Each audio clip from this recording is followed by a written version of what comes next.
ஈரானில் ஒரு சாதாரண ஆடு மேய்க்கும் சிறுவனாக வாழ்க்கையை தொடங்கி தனது போர் திறமையால் பாரிசீகத்தின் சக்கரவர்த்தியாக உயர்ந்தவர்தான் நாதிர் ஷா.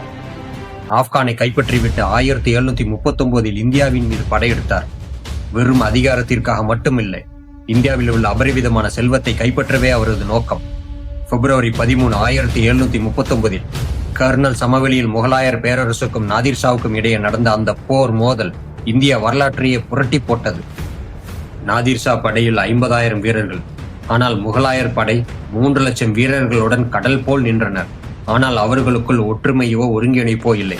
நிஜாமுல், கமருதீன் கான் போன்ற முகலாய தளபதிக்குள் இடையே இருந்த தீராத ஈகோ மற்றும் பகை நாதிர் ஷா தனது ஒற்றர்கள் மூலம் துல்லியமாக அறிந்தார். முகலாயர் படை அனைத்தும் ஒன்று சேரும் முன்பே அவற்றை தனித்தனியாக பிரித்து தாக்கும் டிவைட் அண்ட் கான்கியர் தந்திரத்தை பயன்படுத்தினார். முகலாயர்கள் பழைய காலத்து வில் மற்றும் வாளையே நம்பியிருந்த போது நாதிர் ஷா ஜசாயர் எனப்படும் நவீன ரக துப்பாக்கியை பயன்படுத்தினர். இவை நீண்ட தூரம் பாய்ந்து துல்லியமாக தாக்கும் திறன் கொண்டவை. சாதாரண வீரர்களை தவிர்த்து யானை மீது அமர்ந்திருக்கும் முகலாயர் தளபதிகளை மட்டும் குறிவைத்து சுட்டனர் பாரசீக வீரர்கள். தலைமை தாங்கிய தளபதிகள் ஒருவராக சரிந்ததால் லட்சக்கணக்கில் வீரர்கள் இருந்து வழிநடத்த ஆளில்லாமல் அந்த படை சிதறியது. அடுத்துதான் நாதிர் ஷாவின் மாஸ்டர் பிளான் ஜம்புராக். இது வெறும் பீரங்கி அல்ல, ஒட்டகத்தின் முதுகில் பொருத்தப்பட்ட நடமாடும் பீரங்கி.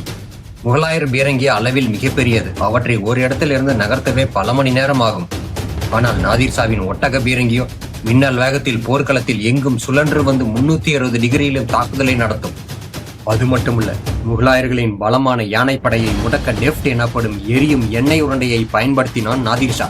துப்பாக்கி சத்தம், நெருப்பு பந்துகள் இவைகளை பார்த்த யானைகள் கட்டுப்பாட்டை இழந்து பின்னோக்கி ஓடின. தன் நாட்டு வீரர்களே தன் காலால் மிதித்து நசுக்கியது.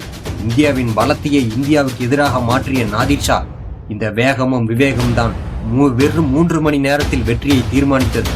மதியம் 1 மணிக்கு தொடங்கிய போர் மாலை 4 மணிக்கு போர் முடிந்தது. முகலாயர் பேரரசர் முகமது ஷா சரணடைந்தார்.